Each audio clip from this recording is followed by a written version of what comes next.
I am that I am, Адамус of free being. Thank you. You can save your applause for later, see if it's more real by the time we're done with today. No, it was beautiful, but speaking of beauty, can you sense what happened in the room, and for all of you watching in, can you sense what happened just in the last few minutes? Something kind of swept over everyone, swept over Shambra. Maybe even a little difficult to describe in words, but a feeling of real, a feeling of, I guess you would say, quality, a feeling of sensuality. Sensuality. I've been talking about the senses for quite a bit now. It's been a lot of words and a lot of intellectual concepts, but then they eventually kind of absorb into your very being. You begin to understand, not at a mind word level, but at a heart feeling level, what it means to be sensual, going beyond what I would call a relatively gray, flat, and oftentimes humorless life, where you're so serious about life and even serious about your enlightenment. And then you take a deep breath and suddenly your world changes. Now, we're going to talk about it a little bit today, but is it the way you're perceiving the world and yourself? Is it things that are really happening and changing? I mean, can this be real? All of this enlightenment that you've been working so hard on, is it finally here? And I noticed something. I noticed a lot of things, but while the music was playing, beautiful music, a little bit quiet for my introduction. We'll get to that in a moment, but beautiful music, but something changed. And this tree of sensuality that was unveiled today, beautiful tree, so symbolic in so many different ways of what's going on. You know, we couldn't have had that tree before now, not in the real sense of appreciation, because if we would have had it a year or two ago, it wouldn't have had the sensuality. It wouldn't have tickled your senses like it does now. It's been sitting there waiting for years, just waiting to come here, to be with you. And this beautiful tree of sensuality, and no, I'm not afraid of crystals anymore. I'm not worried about getting stuck inside, but this beautiful tree, symbolic of the senses. I've said that there's over 200,000 other senses that you have. As humans, you're focused in one, and that's focus.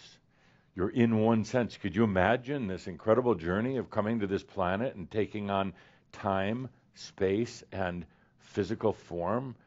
Coming to this planet and taking on very limited energy? That's the sense of focus. And it worked. You got very focused. It's your one sense. It's the one true sense of humans, focus. Things like your sight, your hearing, your taste, those are just tools.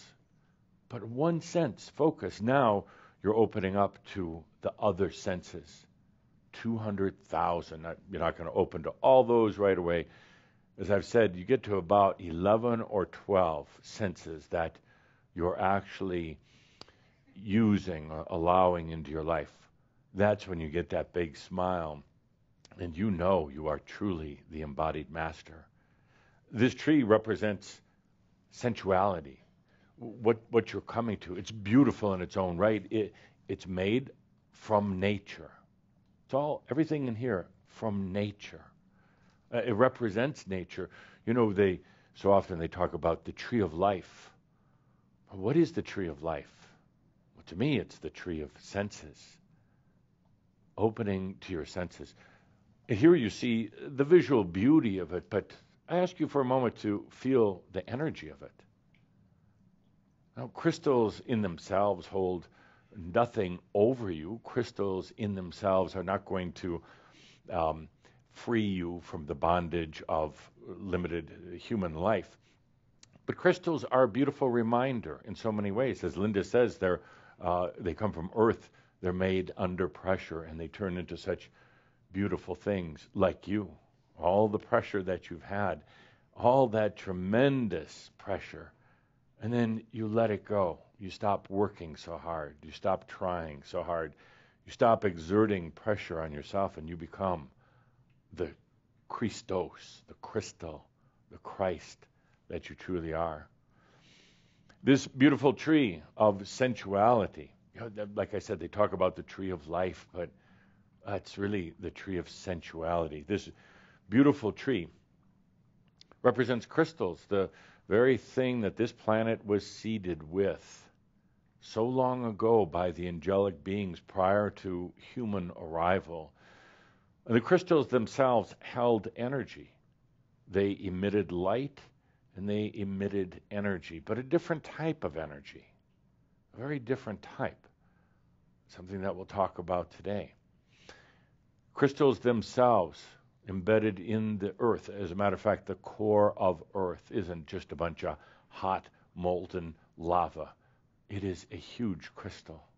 And they've been such an important part of this planet because a crystal represents clarity. Crystal is symbolic of Christos, or the Christ. Not Yeshua Christ, but the Christ consciousness, or the Christed consciousness within each of you. I'll actually go so far, I'll extrapolate and say the word Christos, crystal, Christ, actually means senses.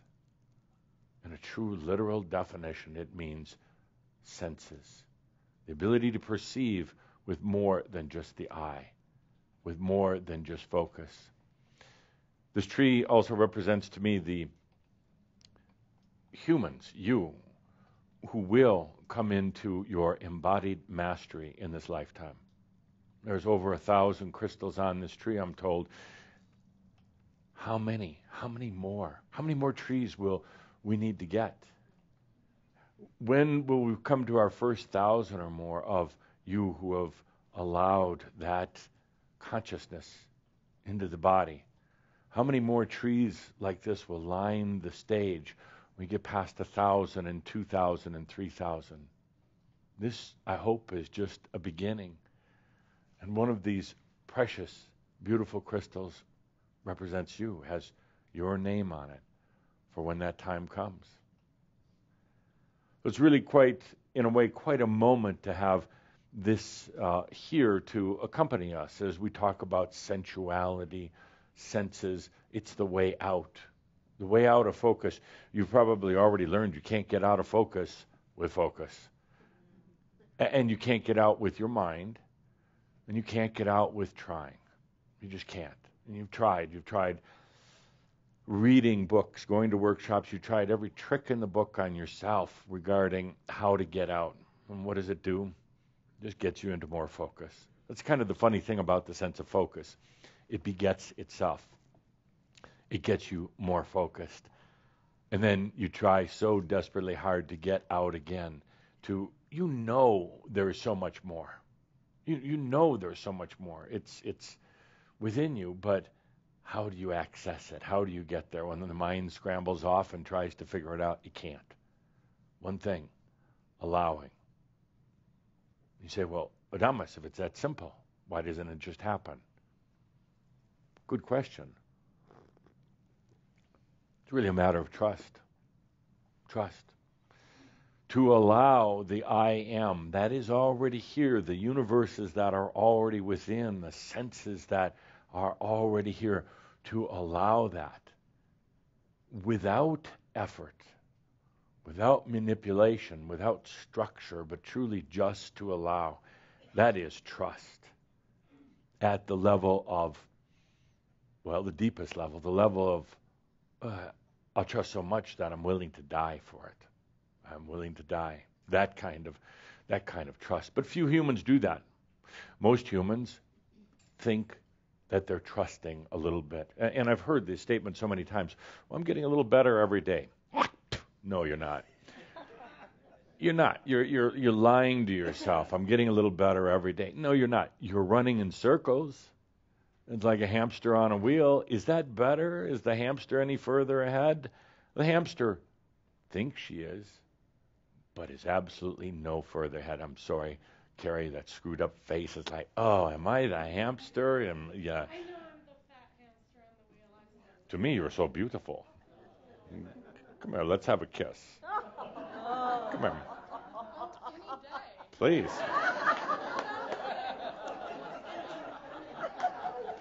No. Come here, love. Come here. Come here. In front of the tree. Yeah, don't look, Linda. Where else? Ready?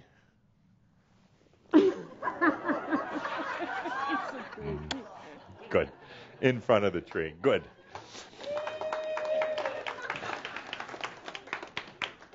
Where were we? Oh, hamster on a. You know, by the way, never, ever, ever, ever underestimate the power of distraction. The beauty of distraction. You know, humans get focused. They stay linear. They stay on that same path. Snap them out of it. Snap yourself out of it. Do something totally outrageous just to get yourself. You know, when you get down in the dumps, what do? Oh, why am I in the dumps? And you're thinking about the dumps and what got me here. And I'm such a bad person. Shut up. Go do something outrageous. Really, it does miracles. You can shift the energy in a room very quickly with a little distraction. Genuine distraction. I love the kiss. And you smell so good, I meant to mention. But suddenly it snaps the energy, gets it out of the focus, and allows it to flow naturally. So, back to the point. Beautiful, beautiful tree of sensuality. It was time. And I think you'll come to understand that more as we carry on. But before we go any further, I have to admit that I told the Ascended Masters the other night at the Ascended Masters Club, it is a real place, by the way. I use it as a story, as a delivery mechanism, but it is a real place. I mean, we gather, we chat, we laugh about you. We have great fun. And they're so intrigued by my stories. You know, some of them do some teachings too, but other groups, you know, like down in Sedona and places like that. But they're so intrigued by Shambhala. How's it going, Adamus? It's almost like a contest, you know. It's like we all have our groups that, well, not all of them, but a lot of us have our groups we work with. And it's almost, you know, we'll be sitting around having a cigar and a drink, and it'll be, how's the group going, Adamus? How many Ascended Masters do you have now, embodied masters down in your group? Well, I actually don't tell them. I like to keep them guessing. And some of them will brag, oh, I got 2 or 3 that are close. Like, and so they're always asking, how's that group of Shambhala down there? And I don't say too much because I don't want to ruin it. I want to show up one day and say, I got over 1,000. What are you talking about? How many? You don't have any? None? We got 1,000 or more. We're going to order another tree, as a matter of fact, a bigger one this time, make room for more. But I have to admit, it wasn't that expensive. Wasn't that? No, here's a good point. Here's a very good point. And actually, the real point of the tree. Live your life in quality from now on. I'm really tired of you cheaping out on yourself. You're tired of it, but I'm really, really tired of it. Do you realize that what it's like for an Ascended Master to have to deal with somebody who's cheaping out? I mean, who's afraid they might spend too much? That's not very Ascended Masterly-like. No. And live quality or don't live at all, I say. You're like, not so sure.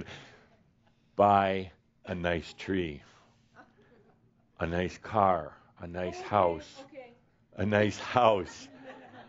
Just do it. Whether clothing. Now, part of you, the guilty, a lot of you used to be Catholic, guilty Catholic part is like, oh, but I shouldn't be spending that kind of money. And what if? Do it. Damn it, do it. And watch how your life changes. If you sit and worry about a budget on a tree like this, 10 years from now, you're still going to be crawling around on the ground on your hands and knees wondering where abundance is going to come from. If you do it and let the energy flow, it's there. And 10 years from now, you're going to have 5 trees like this or more. It follows. Abundance follows abundance. Quality follows quality. And when you're cheaping out on yourself, you're doing yourself the greatest disfavor when you're cheaping out on you. And I know, I can hear it all. I can hear so many of you online right now. But Adamus, you don't understand. I don't have any money. I don't have any bills. Well, yes, because you've been living cheaply. And if you'd been living abundantly, you would have all the things you want. Absolutely. Live in abundance. Live in quality or don't live at all. I can see that on the homepage of your website. So to my point that I was getting at, I've gotten the bug. I was telling the Ascended Masters the other night, I said, you know, I come from a theater background of sorts. I had a few lifetimes where I practiced the theatrical arts. And I love them because it gets you out of your stinking way. When you realize that this is all an act, when you realize that you can really activate any facet of yourself at any point to act out and never lose your core I am identity. Acting is wonderful, and it's a creative expression, but it also opens you up, gets you laughing, gets you playing with the many facets that you have of yourself. So I was telling the Ascended Masters, I said, you know, I'm really actually gotten the stage bug. Now, I used to have the theater bug. I used to love acting on the theaters, but you know, if you had an audience of 100 or 200, that was huge, you know, because you had to really yell. You know, back there now, you have these microphones. I said, I'm really getting the bug. You know, I like this. I'm comfortable on the stage, even if Calder isn't. I'm comfortable with the audience. We have great fun. I said, I think I'm going to stay a little while longer. Maybe even Chambra will kind of hold back on their embodied enlightenment just so we can kind of keep this gig going for a while. I really like it. And I said, you know, through some Chambra, I watched these shows on television. And they're like these talk shows, these late night shows. I said, I'll sit there. Of course, they're asleep. So they passed out, but I'm kind of watching through them. And it's fun to see these late night hosts. I kind of see myself as the... You mean like the Адамус Saint-Germain show? Yeah. Oh. Featuring Адамус Saint-Germain. Oh. Directed by Адамус Saint-Germain. What about the opening? Starring Адамус Saint-Germain. Well, and I said, you know, Calder was driving down here today, and I interrupted him, and I said, I'd like to kind of play this out a little bit. Find me some music. So let's redo the whole beginning. You had that nice, sweet, teary, sensual music and visuals. But here's how I'd like to start the Адамus show. But let me go back here first. And Linda, you're up front. Okay. Co-hosting. Okay, I can do this, maybe. And let's hit it. Hey, it's the Адамус Saint-Germain show. Here we go, everyone.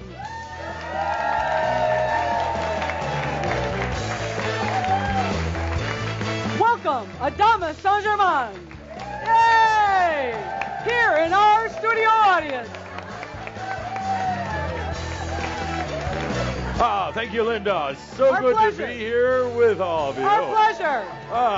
This is one of the best Look audiences. at this gorgeous audience here for you and those online.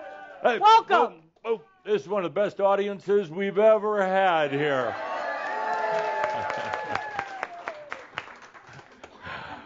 Poor Caldra, he's going to die. So, welcome to the Адамus Show. Yeah, we got a lot to cover today. We're going to talk about some of the latest happenings on the planet Earth. We're going to talk about how there is no time, and we're going to talk about a whole new energy that can change your life. Yay! You go for it, Адамus. So before we do, let's get into the monologue in the Адамус Saint-Germain show. You know, I was at the Ascended Masters Club the other night, We were talking and about the human journey, and you know, there's a saying at the Ascended Masters Club: this planet is not for masters. This planet is not for masters, kind of like No Country for Old Men, your movie, but this planet is not for masters. And we all cracked up laughing because humor on the other side is a little bit different than human here. But we understood what that meant. We understood that it's so difficult.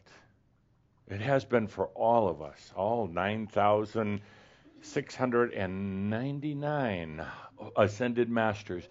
It was so difficult for us to stay in grayness, to stay in the singular sense of focus. So difficult to stay amongst other people who, lovely people, but rather unconscious. So difficult to stay where the world and people at times can be so cruel, so mean, so dull, that this planet is no place for ascended masters. And we all nodded our head and agreed. We all said, you know, staying a week after our enlightenment seemed like a lifetime. For a few who stayed a couple of years, like Kuthumi, it was almost forever. They found themselves having to isolate themselves, to become hermits, to really remove themselves from everything but nature. This planet is really no place for ascended masters because it hurts. It hurts the body. It's being compressed so tight. You're operating from a mind that is limited and actually pretty mindless. You're not in your senses. You're not even you when you're here. You're not you. But you don't recognize it. You don't realize it. You just know something's wrong. Something's wrong in all of your human lifetimes. The many, many that you know there's something that's not right, but you don't know what it is. So what do? You blame it on yourself. This thing that's wrong, the reason you're not getting it, that you're not happy, the reason that life seems to be such a struggle, because you're doing something wrong. This planet is no place for ascended masters. And what do? Lifetime after lifetime after lifetime. You try to make it work. You try harder to become more focused, to become more like what the expectations of other people are. You get more away from who you really are. You try to hide and mask this knowingness that you have that there's a lot more. Then you go into fear and you go into doubt, and then you eventually go into hiding within yourself, but a very, very small part of yourself. That's why this planet is really no place for masters. It's really not. We all nodded our heads, damn right. Couldn't wait to get out of there. Couldn't wait for our enlightenment, but couldn't wait to get out of there, because why would anyone want to stay? Why would they want to stay in a place that is not really them or for them? A place that really doesn't welcome masters, that really doesn't honor who you really are, that tries to get you back into the family, ancestral, karmic bloodline, a world that tries to get you back into your mind, a world that tries to get you to serve others and not love yourself. Why? This is a depressing monologue. Where is this going? Going to go straight to hell if you're not careful. This is my monologue. I didn't say my show is going to be funny. I just said it was going to be a monologue. It's my monologue. Wait, there's more. Nice distraction. I tried. So we sat around and talked, and finally, one of the ascended masters, Zena, said, but hang on a second. Адамус, you say that this planet is no place for masters, but yet you're standing in front of a group, sometimes acting a little foolish. You're standing in front of a group, and encouraging them to stay. Yeah. Why? Yeah. Why? This is the Yeah. funny part. Yeah. And I said, I don't really care one way or the other. Oh. I really don't. You Oh. come over to my side, come over to the bright side, come over to the easy side, or stay there. I said, but they want to stay. They want to stay. And one of the other ascended masters said, but why? Why do they want to stay? It's almost like being in prison, and the warden comes in one day and says, Shay, you're free. Here's your papers. And Shay says, no, I want to stay. Why? Why do they want to stay? And I said, we'll talk about that at the Адамус Sent-Жермен show. We'll talk about that and find out why. Now, I have some pretty good feelings of why you do, but I'd like to hear from you very quickly. Why stay? And let's eliminate one thing right up front. It's not because you're afraid to die. You think that's why you want to stay because, oh, geez, I don't know, then I'm going to die. No, actually, you're really beyond that fear. I mean, it's not like you're looking forward to it. And I know that every one of you is saying, okay, when it's my time, no pain, just walk out, none of these diseases, that's fine. But it's not for fear of death. So why stay? Please, Linda. Am I looking for volunteers? Always. Okay, here we go. Yes.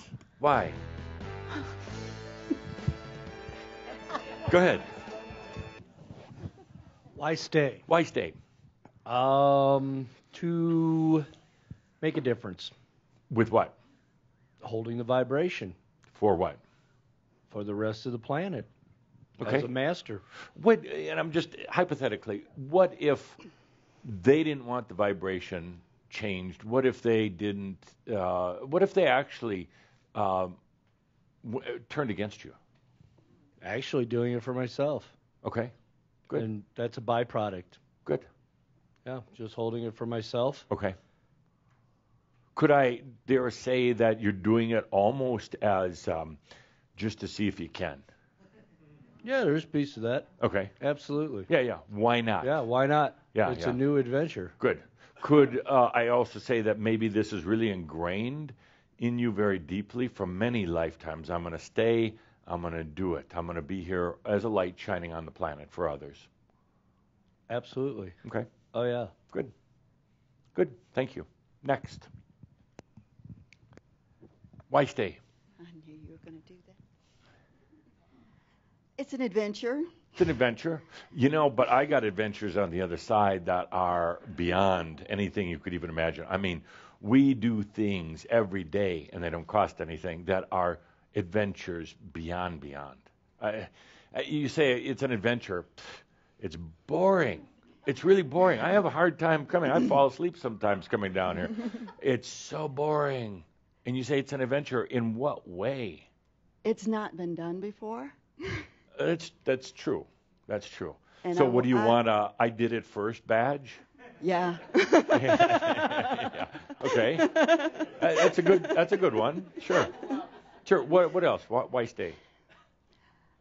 I just have this deep sense of, I don't know, I guess it's from your teachings and Joshua's teachings of, I know she put me before Yeshua. That's okay. well, Stop being such dicks in the it butt. is- He doesn't care. Yeshua had a great. I'm going It to is tell you your some show. stories. Yeah, I mean, after it is all, my show. it Right, is your right. show. Yeah, Okay. yeah. It's not the Адамус Sent-Жермен show, also featuring Yeshua, Jesus H. Christ. It's like, no, it's my show. Get your own show, Jesus. I guess he has a lot of shows on this planet. There's the Jesus show. It's like, wow, okay, he's got some. Go ahead. What else? I think a deep sense of bringing the Christ energy in and living that energy. Okay, you could bring it in and then quickly come over to the other side. We got a bunch I of tried Shamba. that. It didn't work. Didn't work? No. Coming over to the other side? That's easy. It wasn't for me. Really? I really did want to leave. I really did. I had You just wanted to leave. had it. Wow. And then what Yeah. changed? I don't know. I just went to the beach, drank a few beers, watched the ocean waves go. I'm not going to tell the Ascended Masters that story. Yeah, I had a few beers and decided to stay on this lousy planet. It's like, okay, you still drinking? I don't drink that often. Not that often. Just when I feel like leaving the planet. Have a couple of beers. Okay, you want some Kool-Aid? No. Kidding. No. Kidding. No. Kidding. No. Where's the fanfare? Come on. Brum, brum. I didn't really want to leave. You didn't want to leave. If Okay. I had really wanted to leave, I would have left. Right. Okay. So I had to go. Tell me one compelling thing why you want to stay. That's why I came. Why you think? Thank you. Yeah, a little delayed reaction from Jesus. Stop that. Thank you. A couple more real quick. Why would you want to stay? Why would you want to stay? Now, you can both share the microphone. Yes. Well, It's a 2-for-1 deal. It's a twofer. Yeah. Well, I'm here, so why not try to experience mastership while I'm here? Okay. Well, what if you get tired of it after 3 days? You have such insight, not brain insight, but such insight. Why stay? I wouldn't know where else to go. Oh, I got some great places. Okay. I got such When the time vacation comes, I getaway will deals call to you. the other side. Yeah. Okay. And for your children, for your. No, I would like personally to experience mastership in the body. Okay. That's good. I like that. Very clear. Thank you. Yeah, he took your answer. Exactly. Yeah. He took my answer. And also, I think nature, I like the experience of nature on planet Earth. And Yeah, we got nature on Theos, which is Oh. the really nice nature. Like this, but alive. Yeah. Nature, okay. And my children. And your children. And people I love. So, Okay. Yeah. Fair. Okay. So it's I don't know if it's craziness on your part or true dedication, compassion, or just because you can, because you're going to try to do it. There is a very deep and a very old commitment that you have made, going back to the times of Yeshua, where you first called yourself Shambra. You said, we're going to do it one day. We're going to stay. Because you were seeing others from time to time leave. And you saw Yeshua leave. Not so pretty. And you said, no, we're going to do it just because we can. But you also know, you knew back then and you know now, it's going to transform, I don't want to say the planet, but it's going to transform souls. It'll have an effect on this planet, but when there are 1,000 or more of you in where you've allowed your enlightenment, it's going to change the planet, but not in the way you'd expect. It's not going to be a great kumbaya moment for the planet. It will actually cause more friction, more resistance, more tension on the planet. Some of the great prophets that have come along, they haven't been admired and loved for centuries later. So you're gonna cause some crap to come up on the planet. But there's something you kind of like about that too. But you're also going to, if I could summarize this, that even without any immediate effect, that you are creating such a potential for others. You're adding a potential to consciousness that really is not much there right now. Your legacy, what you're leaving behind for others who come after you, who are going to go through those tough times into their awakening, those tough times in their life when they lose everything in coming to their enlightenment, who doubt themselves, who are in agony and torment. You're leaving a potential that's really not very visible right now. That's really the reason I feel that you're staying. And it may not happen right away, this potential that you're adding for other humans who are coming into their mastery. They may not get it right away. It may take lifetimes for them. But you're putting it there. You're crystallizing it for them. So on one of those dark night of the soul nights, when all seems lost and hopeless, and they're at the end of the end and don't know what to do, suddenly there's going to be a light that shines. It doesn't mean they're going to take it, accept it, allow it, or anything, but at least it's going to be there. You know what it's like not to have that light. You know what it's like to be in the darkest of your moments and just feel more darkness. You know how awful that was. And part of the commitment, if we really kind of here go beyond linear time, part of the commitment that you have in the future that's instilled in you right now is to leave that potential, that light, that hope, whether it shows up to them as an angelic voice or just clarity in their mind, whether they suddenly see the beauty of themselves, whatever it is, but that light is going to be there for them.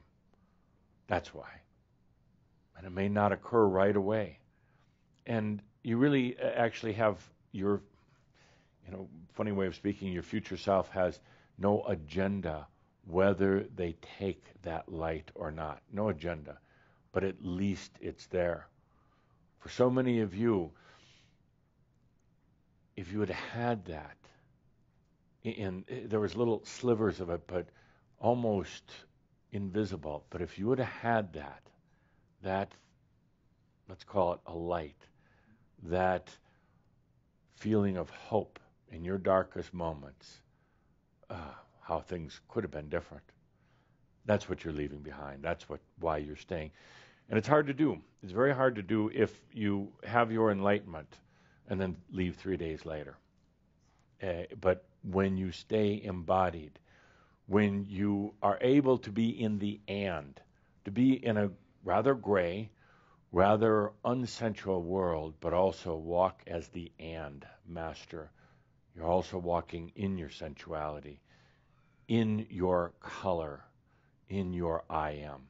That's the whole, really, if I could kind of summarize all this, that's the whole thing, is this whole thing, concept of leaving the light and being able to be in the true and. You're going to be human. You're going to make mistakes, as you would call them. You're going to bump your head on a low ceiling. You're going to continue to do that. We're not trying to overcome that.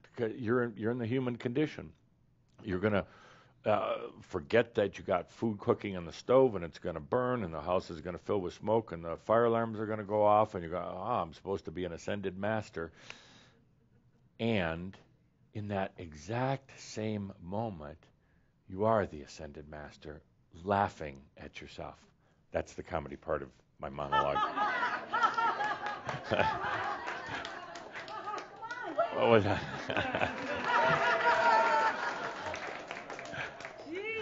So the point is, why don't you start laughing right now? Because you are in the and. It's not terribly clear, but how do you get there? You just do. I am here. I'm in the and. I'm a human. I'm immortal. And I'm going to bump my head and stub my toe, and I'm the master at the same time. That's so cool. Yeah. That is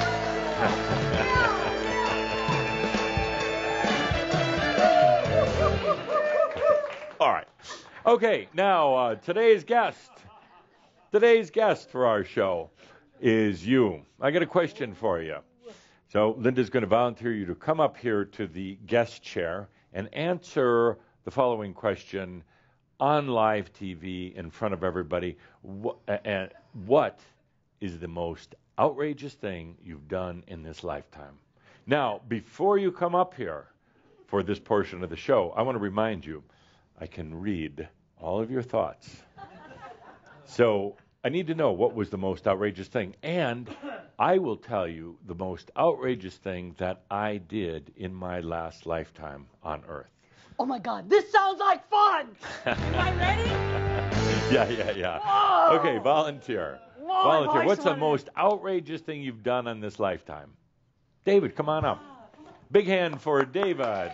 Cool. Have a seat, David. Thank you. Would you like a cup of coffee? No, thank you. I'm quite content. You're thinking about that over. Nice boots. Oh, well, thank you. Yeah, I really like those. Well, as you're aware, I actually bought those after your magnificent class that you taught in Breckenridge. Yep, where I said go out and buy something for yourself. And, you know, people spend a lot of money. A lot of money. I don't know how much those boots are, but those look like about $1,000 boots.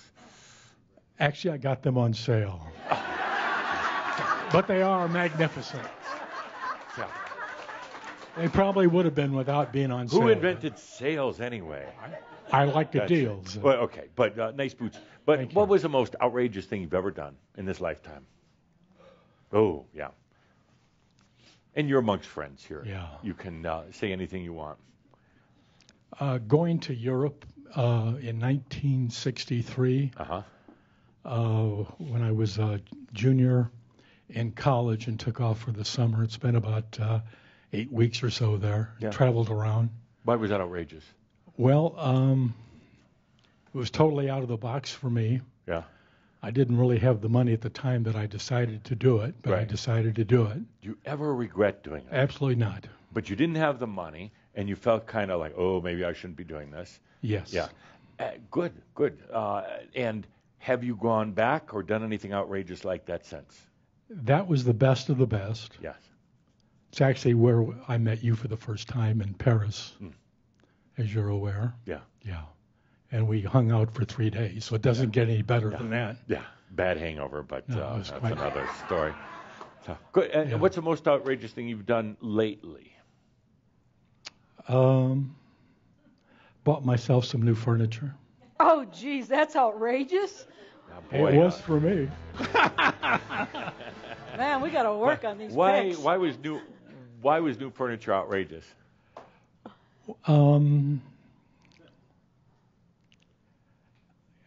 I had bullshit of saving money. Yeah. It was. Yeah. Is it nice furniture? Yeah, it's lovely. It's gorgeous. You love it, yeah. Did you Yeah. spend too much? No, I got, John, No, it's lovely. I bought exactly what I wanted. you got it at the furniture barn, I'm sure. No, but nice furniture. Yeah. Okay, good. Thank you. I'll bring this to a point, hopefully, in just a moment. But thank you. Thank you. Yeah. Do you have any guilt about your outrageous adventures in life? Any remorses? At this point, it would be not being more outrageous and doing it, outrageously all the time. Right. Okay. Yeah, I mean, really, my thing is, the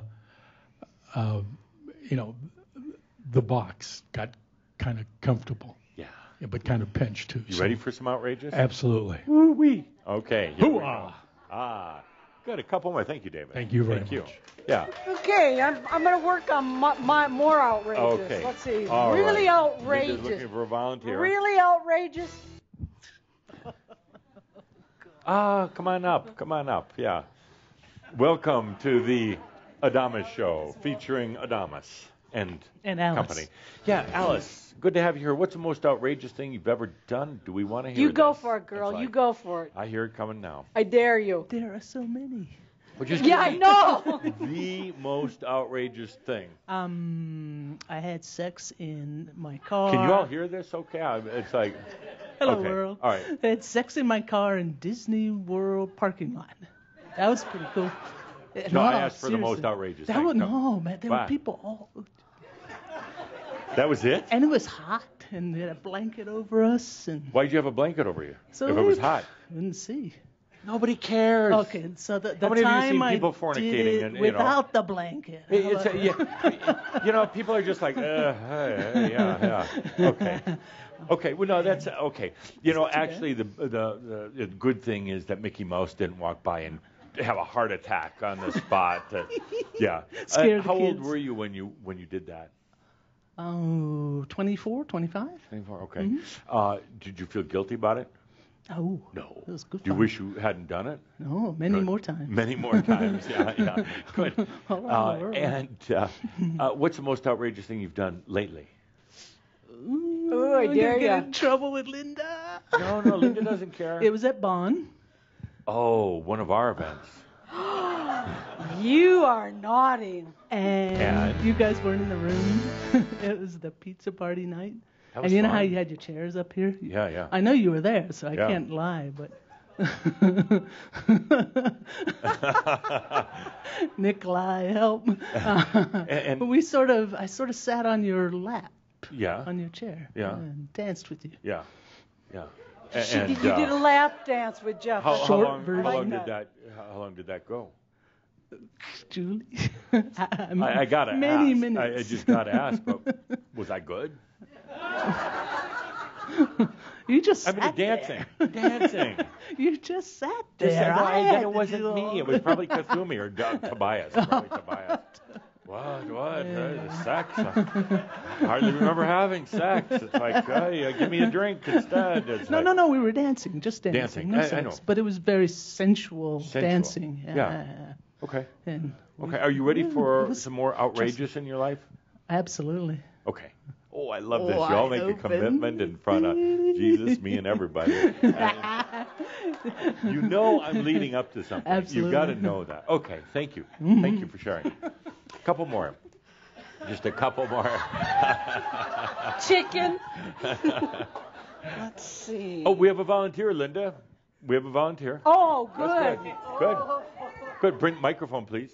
Oh, Microphone. yes. Good. What's the most outrageous thing you've ever done? Well, I don't want to reveal too much, but I'm actually a fictional character while playing as a non-fictional character. Yeah. I literally passed through the fourth wall, Right. and Why is that outrageous? Isn't that what we're all doing, or you all doing? well, there's different levels of passing through the fourth wall, I guess, and I did it at a super high level. I don't know. It's hard. Did it hurt? Well, a little bit sometimes. Yeah. Did it have any effects that you're struggling with? Sometimes I struggle with them, but most of the time it's really fun. Yeah. And why did you do that? Because I want to cause some controversy in this world. Okay. And you talk about passing through the fourth wall, but what about the ninth? I've never heard of that one before. Okay. Are you ready for it? Okay. Okay. Good. It's coming. Okay. Yeah. Good. And tell me, that was relatively recently that you did this. Yeah, like last year, maybe. Last year. Okay. Yeah. Are you ready for some more outrageous? Other Yeah, than the I ninth wall? certainly am. Okay. Good. Thank you. Thank you for being here. And thank you for being on the Адамус show. Good. One more. One more victim? One more. Can it be a staff member? It could be anybody. Okay. Anybody. We're just doing a little setup here. Uh-oh. I dare you Come to on tell up, the Bonnie. Come on up. truth. Come on up. I dare you to tell the truth. You look like a princess today. Thank you. Thank you for being here. Please have a seat. Bonnie doesn't like coming up to the front with me. We've had some Oh, she'd like to come to the front with you. Okay. So, what was the most outrageous thing you've ever I done? really can't tell you that. Don't tell me, tell them. I Tell the already know. truth. I can't. Well, then Bonnie. I just can't. welcome to the Адамус Springer private. show. I can't. You can't? How about the second just one outrageous thing you've done? Anything. Well, here's what you should know about me. And then everybody will know, and it really won't matter. Yeah. I'm a lady who is alone. Not but all I the time. choose to be. And the worst thing about it is that I usually have relationships with gentlemen who are married. No, I asked for something outrageous, not something everyday typical with most human beings. Okay.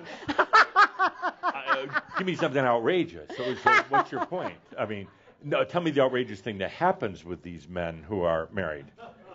Well, lovely things happen with them. Okay, but you're smiling. And no, outrageous would be like they go home, the wife finds out, throws them out of the house, they show up at your doorstep, you got another guy there, the two guys start fighting, and they both shoot each other and leave you in their will. That's outrageous.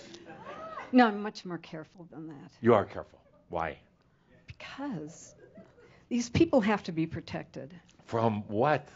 Disaster. Disaster.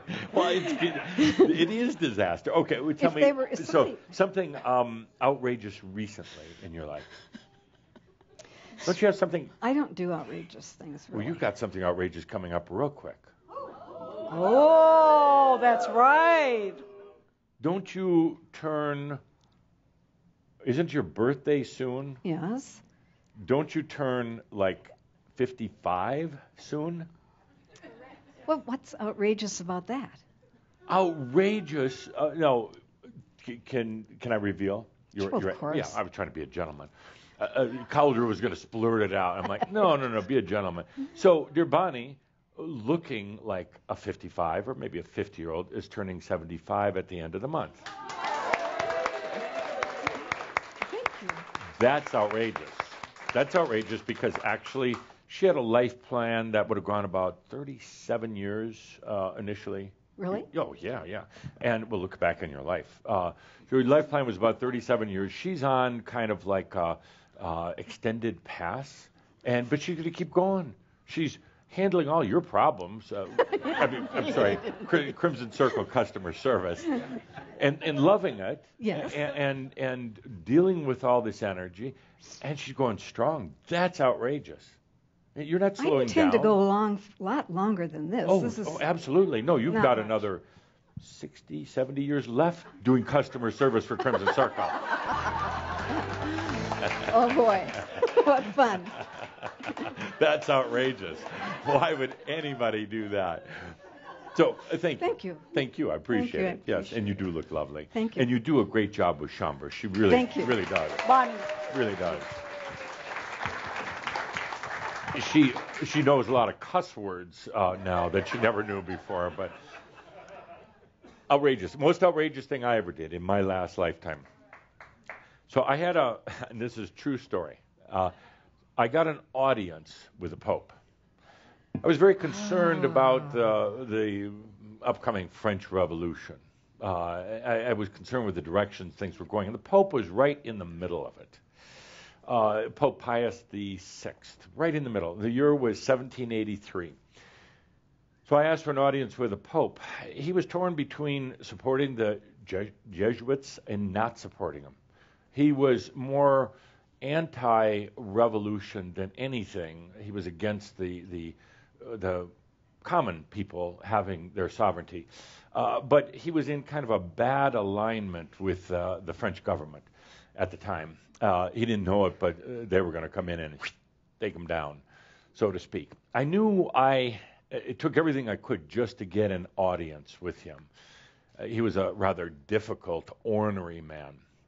But I also knew that I had to be outrageous, because if I just pleaded the case for politics, for country, for church or whatever, it would go on deaf ears, because everybody pleads with the popes and the kings and everybody else. So I knew I had to do something to get his attention.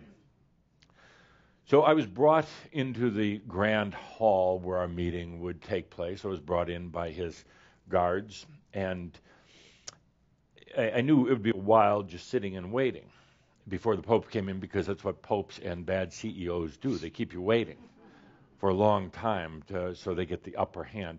I knew it would be at least an hour and a half wait. So I took a little nap because I could, and I did a little breathing because I knew I had to, and then I took off all my clothes. True story, absolute true story. Took off all my clothes and sat there by myself next to the fire because it was a bit chilly. Sat there totally naked. Suddenly, the big door from the pontiff place opened, and in walked the Pope. It was a moment of possible death. It was a moment of perhaps being thrown in the dungeon. But an interesting thing happened, something so interesting, they wrote books about it, stories about it later. The Pope didn't blink. The Pope didn't say a word. The Pope didn't stare down at my Адамус or anything else. he kept such a straight face, and all of his assistants, his staff, the Pope is back then was always at about 20 people around him. None of them blinked. Of course, I was laughing to myself out loud. I was laughing, and I knew, if nothing else, the Pope, in this kind of crazy state, had to listen. Who is this strange man standing there by now, standing there with no clothes on? It was to become the core material for the story, The Emperor's Clothing. And this is a true story. This is a very true story. He didn't have the consciousness to address my nudity. He was so afraid of himself and everybody else that he thought if he mentioned something about my natural state of being, that others would look at him like he was crazy, because perhaps they saw me with my clothes on. Perhaps the Pope thought nobody ever would walk in here and take their clothes off, so there must be something wrong with me. And he listened. And we sat there for an hour and a half. I started to shake at a point because it was very cold, but I couldn't let on. We talked for over an hour and a half about the politics of Europe, about the church, about all the goings-on. That was the most outrageous thing I ever did. I That's walked pretty out. outrageous. That was pretty outrageous. That's pretty outrageous. Yeah. I think you win today. Yes, you do. You win today. That is a very, very true story. Thanks. It's a very, very true story. And that was outrageous. But Shut up. I am. Shut up. Jerry Springer Show. Linda hits her. It's keep your clothes on. And I talk about outrageous because we're going to start kind of being outrageous. You tell me stories up here. I didn't hear anything outrageous. I really didn't.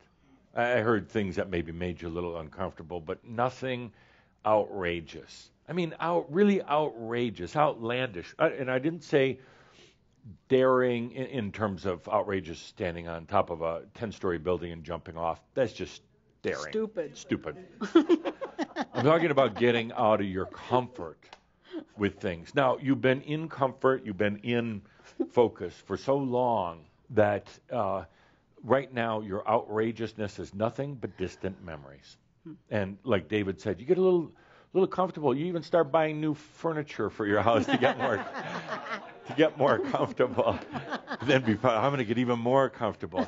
And your outrageousness was something that generally that you did in your 20s and maybe 30s. But you haven't been outrageous in a long time. Kind of stuck in a long time. Now, Don't you think Bonnie's doing a little better better than what? than the other outrageouses? I know what Bonnie's doing is commonplace. I mean, it's like 50% of the married population is. So it's not outrageous, Bonnie. Yeah. I mean, you could make it outrageous. There's some things you could do, but we won't go there. So if we did, my clothes would be off. So it's been a while since you've been outrageous. You forgot what outrageous is. And you think outrageous is just doing something you feel a little bit guilty about or whatever, and it's not. Outrageous is where we go next. Outrageous is living in the beyond. Outrageous is actually starting to enjoy life on this planet. But you're not doing it the old way, not buying just new furniture. You buy a new house. You buy a villa somewhere. You do something really outrageous and unexpected, and watch what happens. People get into a rut. They start living in their patterns and mumbling and groaning about their patterns, but you do something outrageous. This was a bit outrageous. I mean, not terribly outrageous, but kind of a little outrageous. I mean, you see a tree in Brazil, and then you buy it without ever seeing it again, and you trust that it's just going to show up, and but the outrageousness, it's actually really not that outrageous because you knew it. Well, Calder and Linda knew it. It was a feeling that they allowed, and then it came to be. And the money is nothing. The money, those cheap trees you had here before, those dead trees, that was just boring. That was like What? You call that decoration? There were dead trees and there was no life to them. Now we're getting there. Now we're getting there. There's 2 points I want to make today. We're going to start in on. They're going to lead to some outrageousness. You don't need to do a thing other than to allow and other than to realize what's going on. So let's take a good deep breath. We can turn down the audience lights. And 2 things in the Адамус show today that we're going to cover. The first is time. Time. So time is incremental. You live in incremental time. A second to a minute to an hour to a day to a week and on and on. And you've gotten so used to it, you don't recognize there are different types of time. Time itself is a function of focus. You have that one human sense, the only true human sense, focus. Time, when experienced in some new and different ways, allows you to actually expand focus itself. Your focus became so focused, that it's like a gravity that sucked it in. And then you start living incremental time. 1 second, 1 minute, 1 hour. And you accept that as normal. And it's not. It's not. Time has many facets to it. Many, many, many facets to it. And what I'd like to do today is begin that free time. Now, it's almost a contradiction because time in itself is not a free concept. Time is a mathematics. It's a structure. But what if, just what if, there were variables to time, different facets to time? In other words, here we are living second by minute by hour. But what if at the same moment, in the same consciousness perhaps, that you were actually above incremental time, you were in more of a free time? There is still the element of time. There is still kind of the element of past and future, but now it's not so incremental. It would be the difference between being at ground level in a city and walking through all the different streets and alleys and pathways versus being on top of a mountain looking down at the city where you see all of it, not just the street or the alley that you're on. Free time means it's not ordered the same way. It's not incremental. Free time is very real. Now, a scientist or a mathematician would argue all day long that you're making it up. Actually, the real answer to that is all this is make-up. All this is being made up. It's just that people tend to believe that there is just one form of time. The reality is time does not exist at all. It doesn't. Time is a really kind of a structure or a way, a measurement system. But in a way, it doesn't really exist. You can't go off in the universe and find time, the time planet or the time portal. It doesn't. It's a kind of a human agreement. It's become real because of that agreement, but they forget to tell you it's flexible. So outrageous here is that you're going to continue to live in incremental time. Your body literally now has a time clock and a time bomb within it. It does. Your body is timed for death. That's okay. I mean, it's we're not trying to overcome death. We're just trying to expand time. So here you are living in incremental time, but now in our short little mirab that we're going to do in just a moment, we're going to start going into free time. And you go, oh, wow, that sounds great, but I'll warn you right up front, it's going to throw off your timing. It's going to throw off that very disciplined, incremental way you've been living. some of you are already starting to experience this, and it's little things like forgetting what day or what year it is, not because you're getting old, but because you're starting to go into free time. Some of you are actually starting to, what would you say, be able to project or predict the future, kinda. You're starting to know what's going to happen next, and it does, and then you're surprised. Well, you shouldn't be surprised.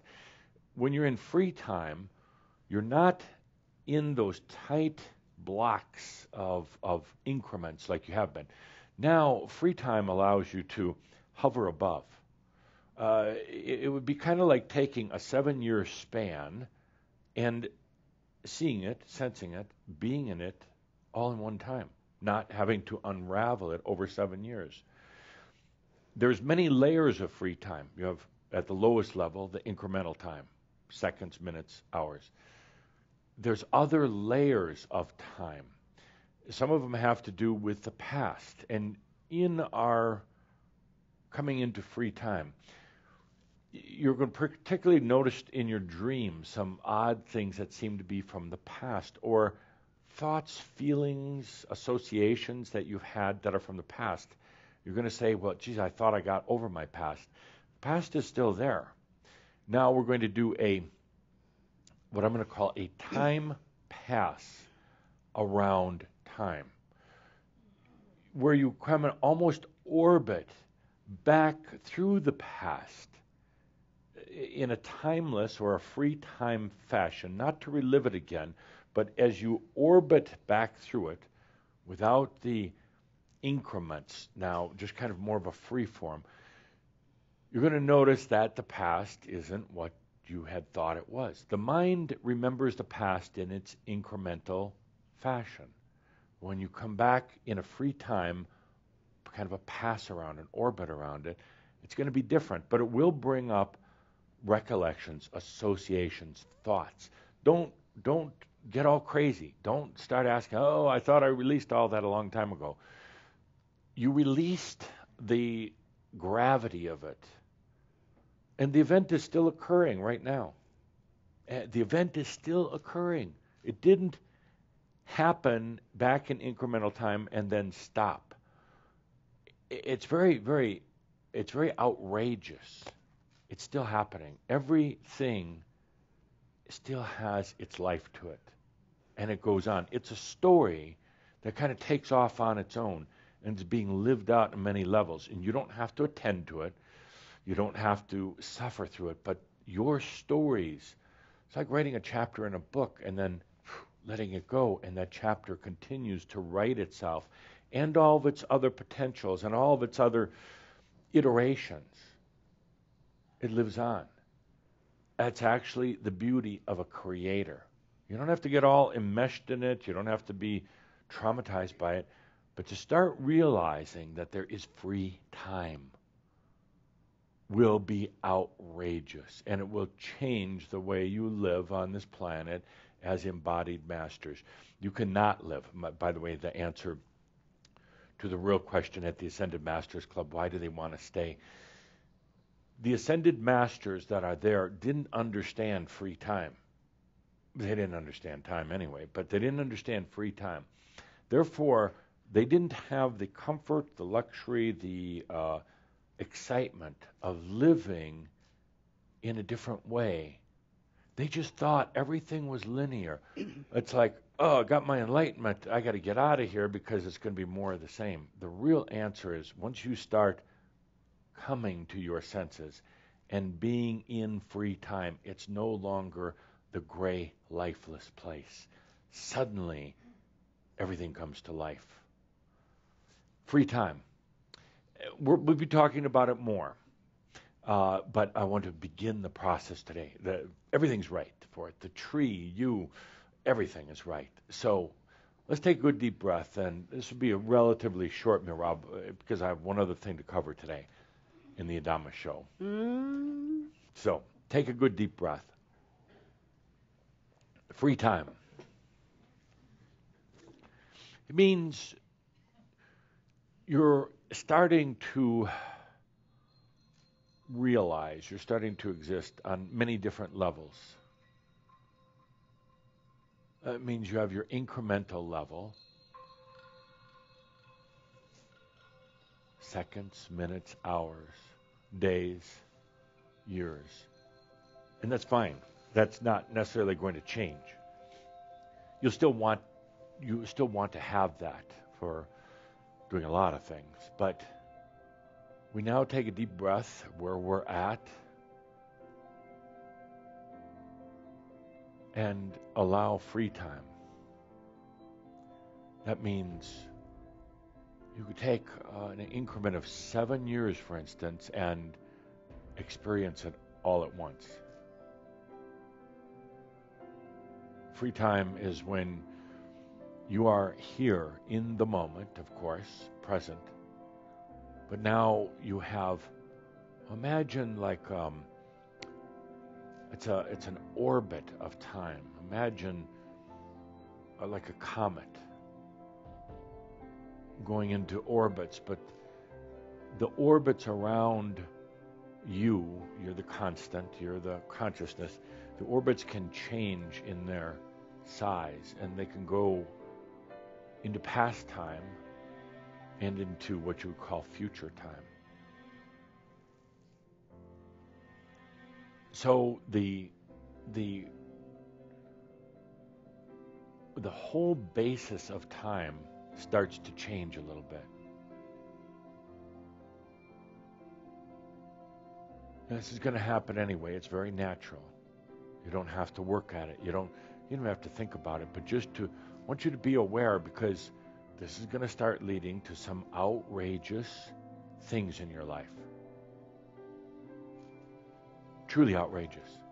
Wonderful, but outrageous things. When one goes beyond free time, or linear time, when one goes into free time, it changes the perspective. It changes the grueling nature of everyday human life. So imagine, if you choose, imagine your circadian rhythm, your incremental time basis, still there. But now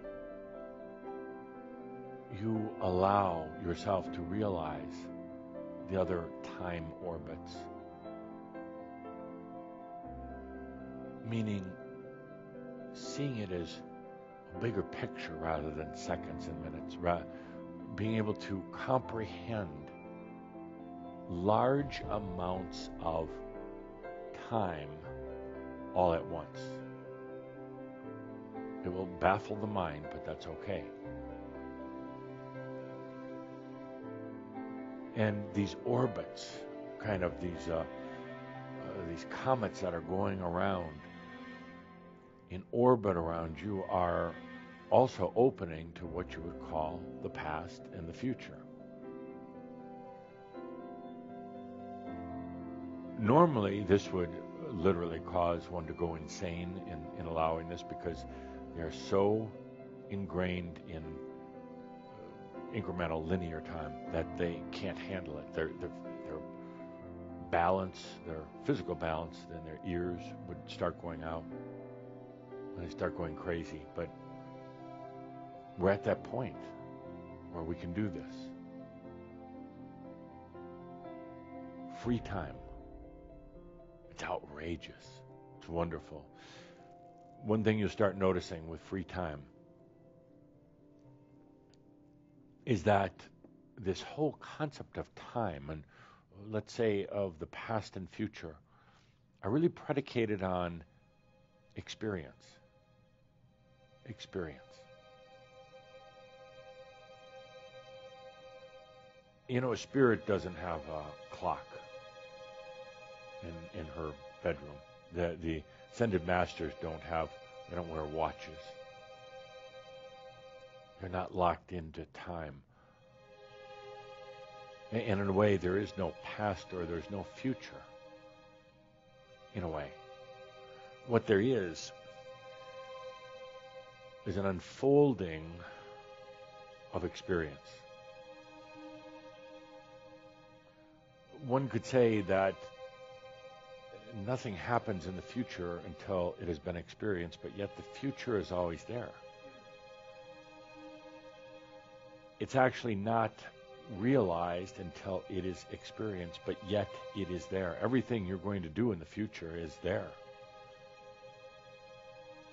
Every potential of everything and every iteration of every potential of everything that you could ever experience, that you would ever say, that you would ever do, was all there when you went through the wall of fire, when you left home. That was the thing Tobias talks about, shattering into billions and billions of pieces. It was just pre-creating all of your experiences. And so many are still out there in what you call the future, but the future is nothing more than a reservoir of potentials and all their iterations yet to be experienced. That's what some people would call time. That's why nobody's ever really been good about predicting the future, because they don't understand that it's not occurring tomorrow and beyond.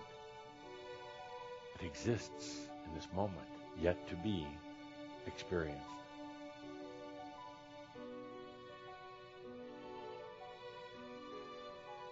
I wanted to be here together in a group with all of us here, particularly on this day of your beautiful tree of sensuality, so we together, Shambha, we could all start going into free time. Please don't work at it, don't struggle with it. You just get yourself caught in incremental time. But we can allow it. It's going to be outrageous what happens with free time. It's going to feel strange at times because you've really been locked into this old way. It's going to feel rather strange, but it's going to be outrageous. Imagine getting up in the morning and realizing that you're also getting up in the morning in your past, and you're getting up in the morning in your future, all at the same time. It's outrageous. It'll throw you off a little bit, but then you'll adapt and adjust. You see, this is what an embodied master does. They don't just get realized and use the same old damn tools that, well, the other ascended masters did. No wonder we all left. But you, opening new pathways, you come into free time. Let's take a deep breath.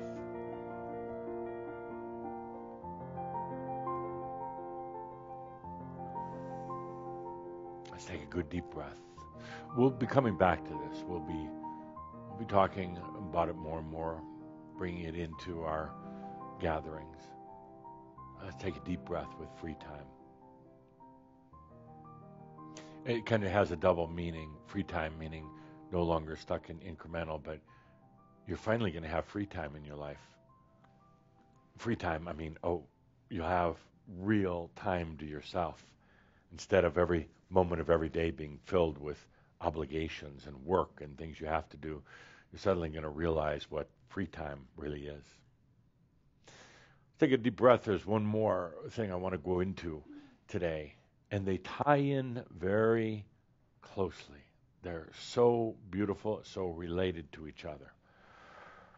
This next subject I talked a little bit about in our recent Kihak gathering, and I told the Kihakers that I wanted to bring it to all Shambha at a Shoud. I bring it, the free time and this next realization to you, because it's easier in a way when we're all aware of it. You're not just out there on your own, where we have a real group consciousness. You're not trapped in that consciousness, but it's kind of nice to have a whole group of us feeling and experiencing it together. The next concept has to do with energy. Energy. Now, you know from my Адамус 101 that there's this thing called consciousness, circle with a dot in the middle. It's the I am. It's the I exist, and it's the only thing that really matters, the only thing. Kind of always brings up a point. Why does a creator create? You know, the creator spirit, all that was. It could have been perfectly content just being the I am. I mean, the number one I am, the source. Why would one want to create? What's in it? I'm sorry, we need a microphone, and I'm asking a rhetorical question, actually, so that I can answer it. No, Linda, please. Linda, no. Linda, no. It was a rhetorical question. Thank you. Yeah. So, why does a creator create? Why not just be I am that I am? Just aware of the aware of yourself. Why even create in the first place? I mean, you could possibly create a mess. You could possibly create chaos. Why does a creator create? I'm going to leave that question. I'm not actually going to answer it. I'm going to leave you with that question. We're not done yet, but that's the homework. Why would a creator want to create? You've got your I am, I exist. I mean, that's pretty good. That's really the only thing that really matters. Why go out and create? We'll come back to that in our next Shroud. Not in June, but after that. So back to the point, energy. You got your consciousness, I am, I exist. From that comes such a passion. A passion. You know, when you really allow that feeling, I exist. Screw everything else. I mean, not I exist because, I exist if, I exist. It's the only thing that matters. It's the only awareness that's worth a damn. And when you really realize that, there comes such a passion. I exist.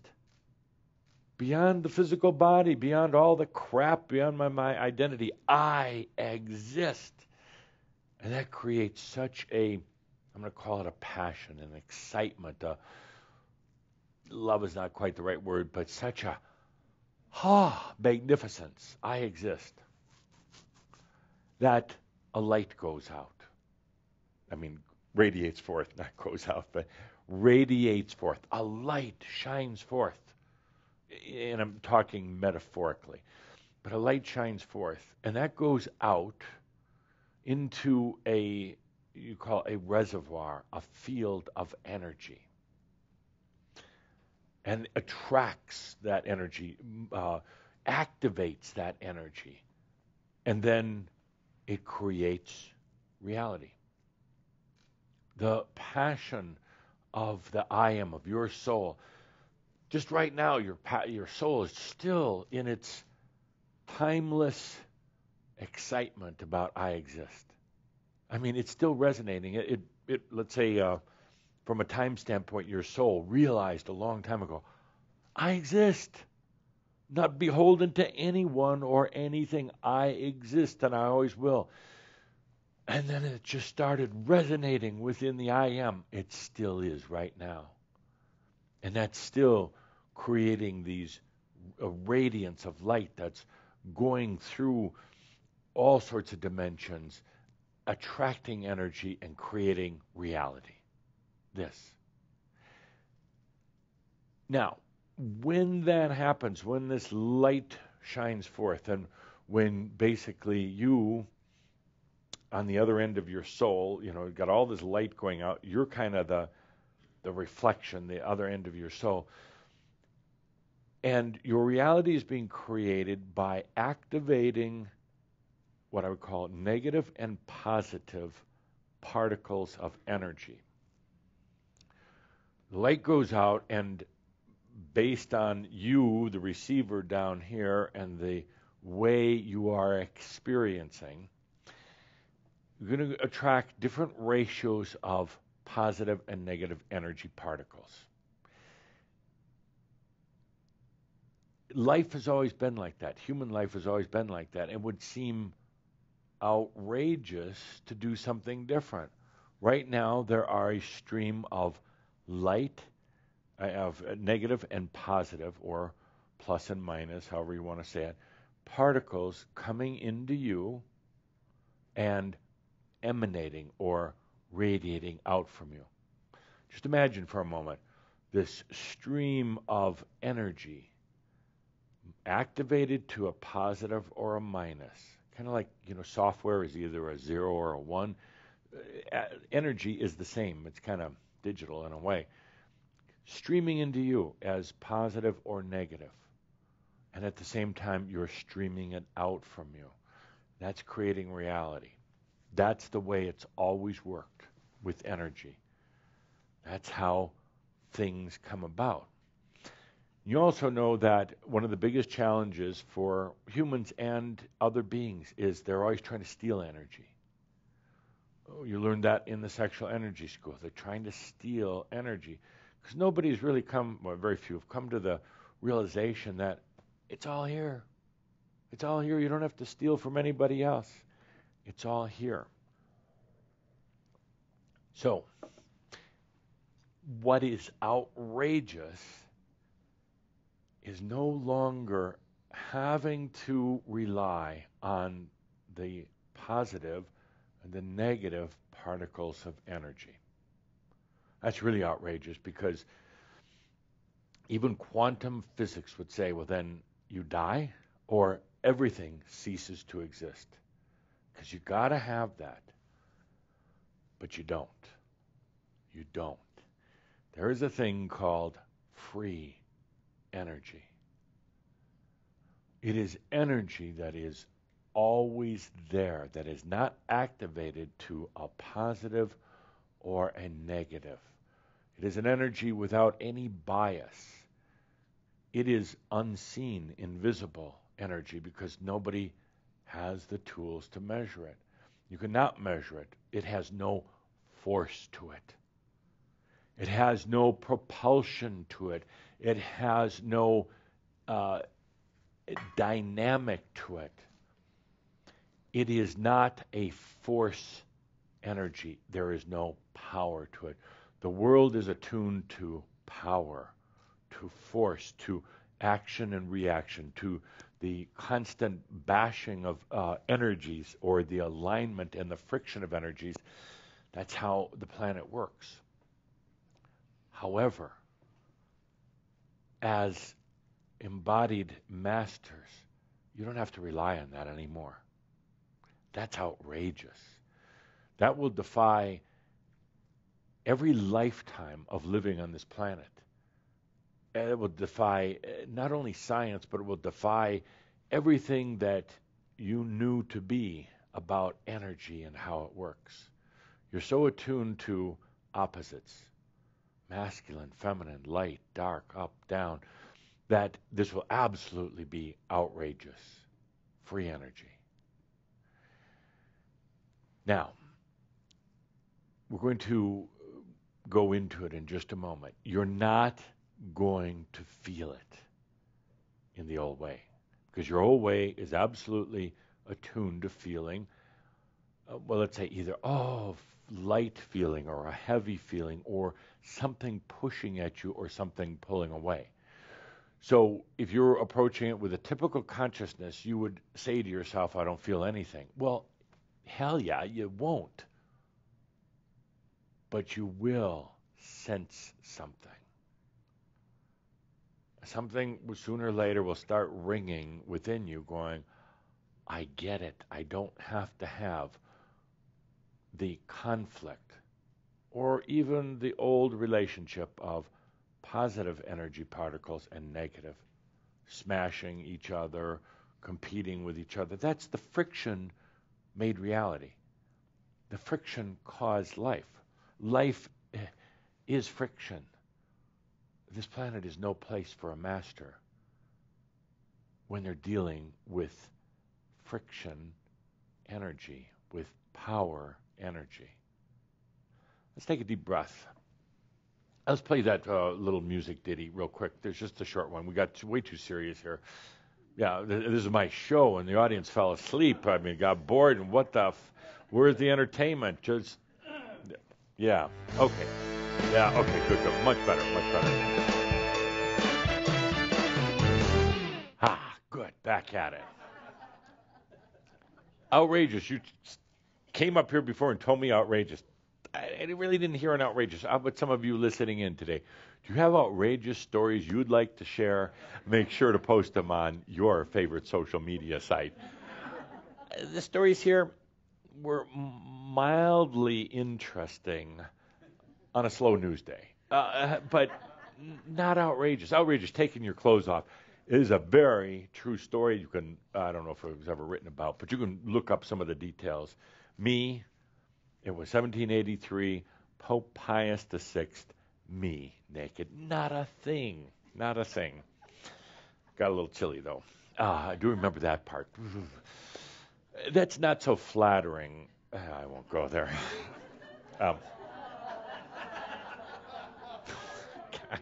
Or we had to break it up. It had gotten so serious in here. It's like it's just way too serious. All right.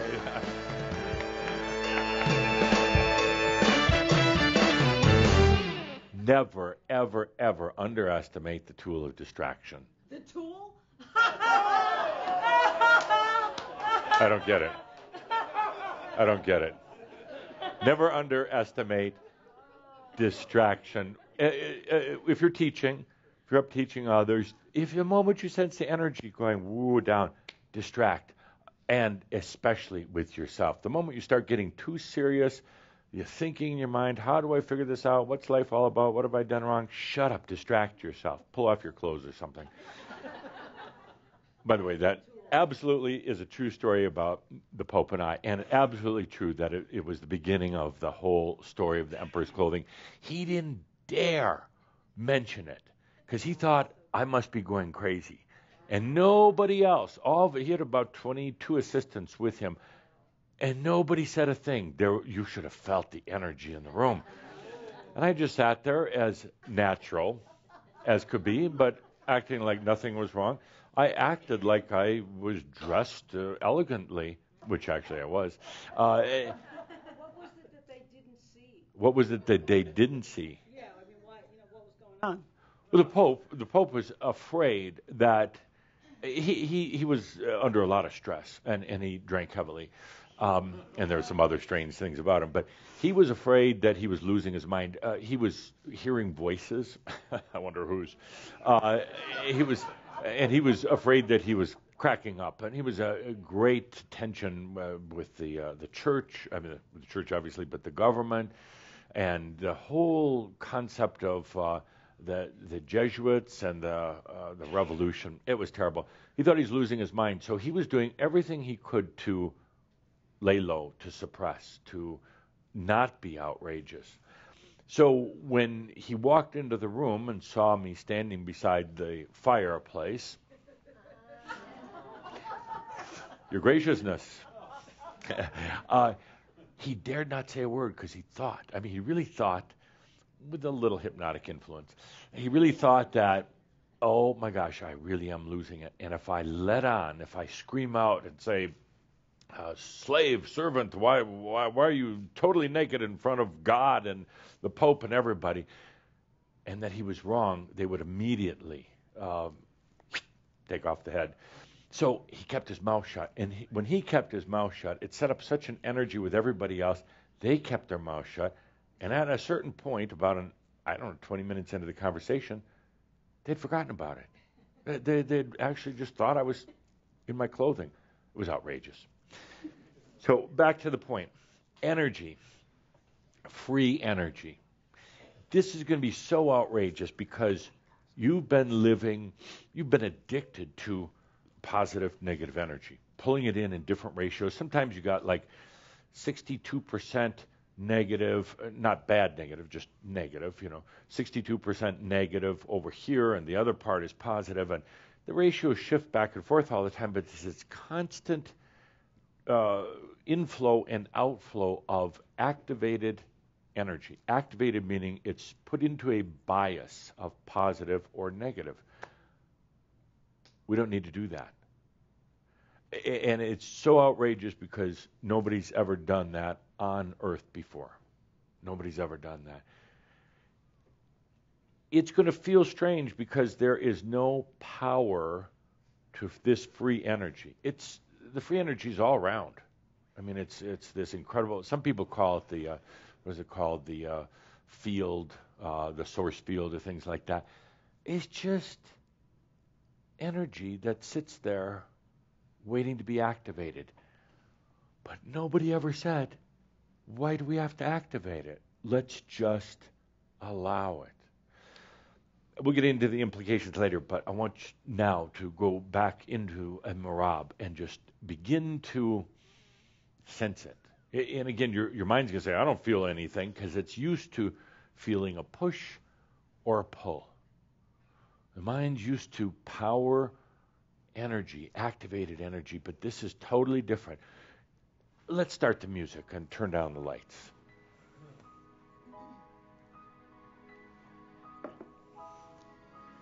This is more than outrageous. This is totally outrageous. Talking about things like free time and free energy. Observe how they are very related. We'll go into it later. I don't want to get into too much lecture today, but free energy, what I used to call neutral energy, it hadn't been activated. Now your body has become dependent on activated, biased energy, positive and negative. And that's how it operates.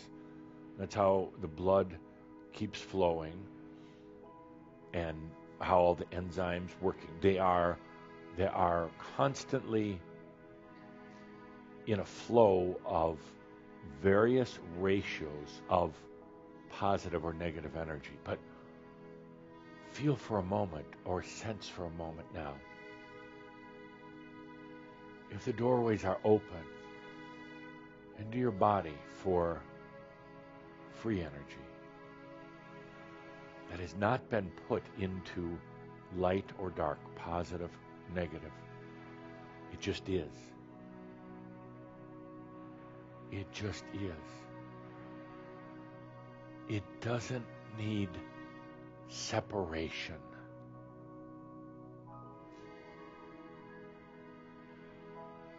We talked about Isis and Adam, the masculine and feminine, the old separation. We talked about them coming back together.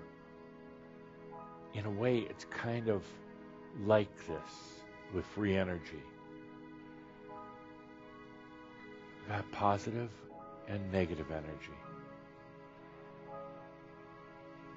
But what if your body started to use free energy, unbiased, never, ever separated before? Energy that is not separated, divided. Free energy.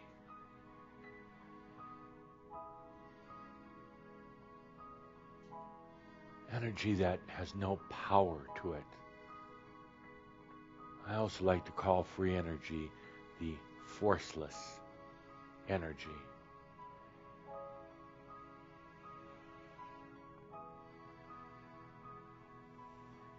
And what happens if the mind has always used duality energy, positive or minus?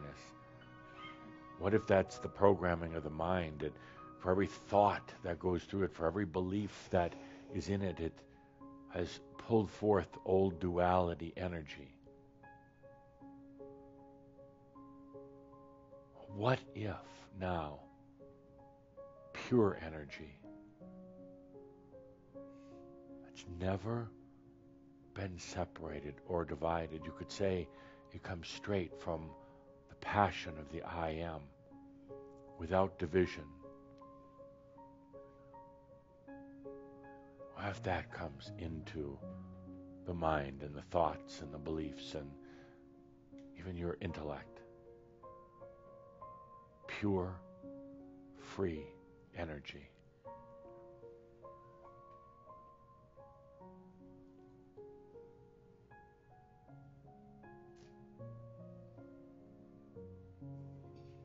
And what if when you wonder about, well, abundance or feeding yourself or your physical human energy source, what happens when you get outrageous and you simply allow in free energy?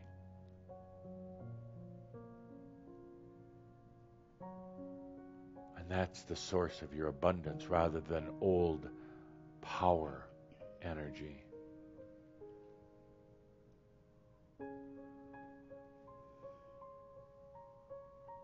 To a very large degree, energy has gotten corrupted on the planet.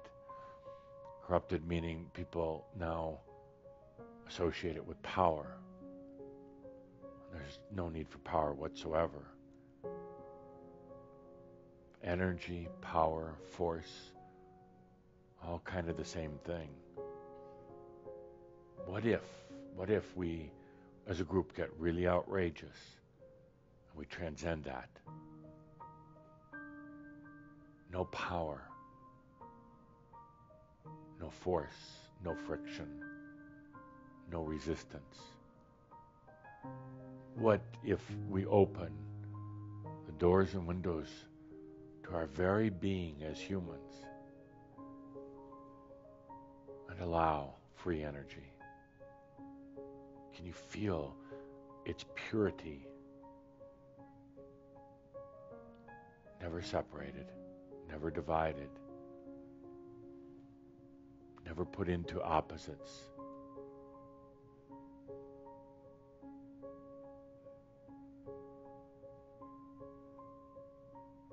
What happens if that comes in?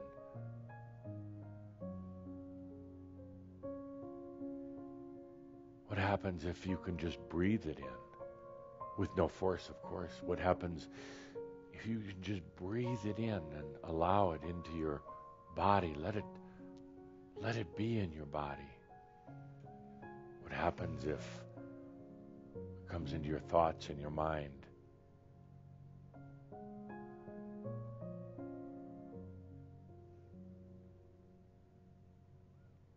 That's outrageously pure. And it make the other energies look so old and laborious and gray.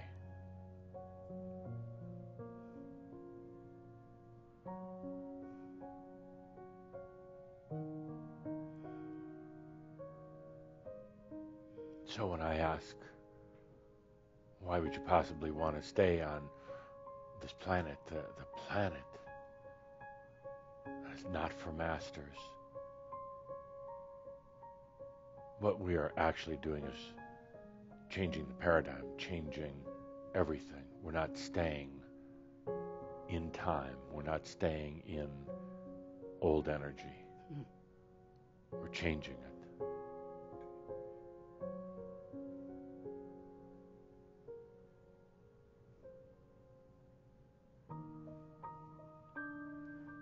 Staying on this planet, we're not going to stay in the same clothes in the same house, metaphorically speaking. We're going to change it all.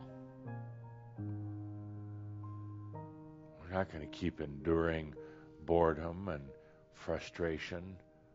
We're just going to change the entire paradigm. And it starts right here, in the midst of the real transhuman.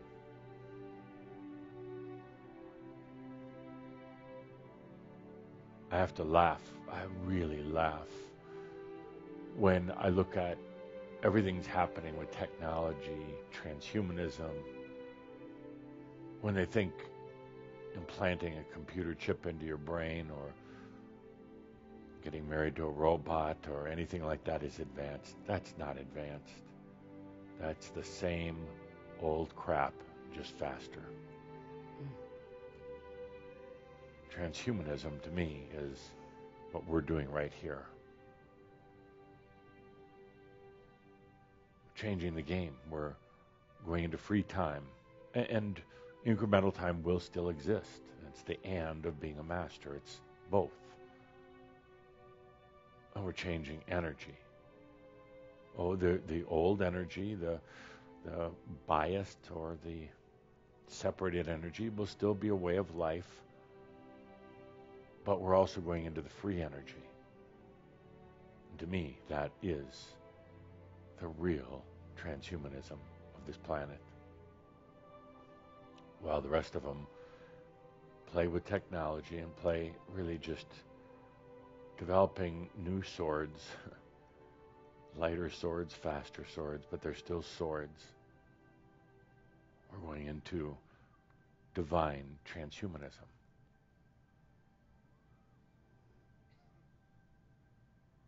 That's why you're staying. That's why you've chosen to be here on the planet. That's the potential I talked about before. You're leaving behind your legacy. Why? Because, well, hell, you're a creator. Because you can. Legacy of true change. A potential for others if they choose to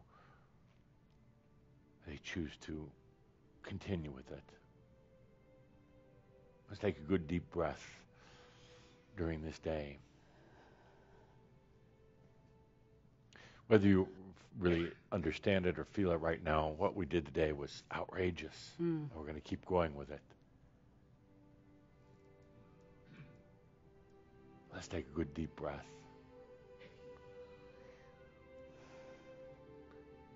And I want to make such an impression in your mind and your consciousness, such an impression of outrageousness. And when you look at your own life and you think about, well, are you really ready for true outrageousness? Are you really ready to step out of the doldrums and the boredom of life? I want you to imagine me standing in the papal chambers, totally naked. And moments before the Pope and his entourage walked in, I was a bit scared, I had to admit, but I took a deep breath and I said, all is well in all of creation. And so it is. Thank you. Thank you. How about my fanfare music going out? Thank you. Thank you. So with that,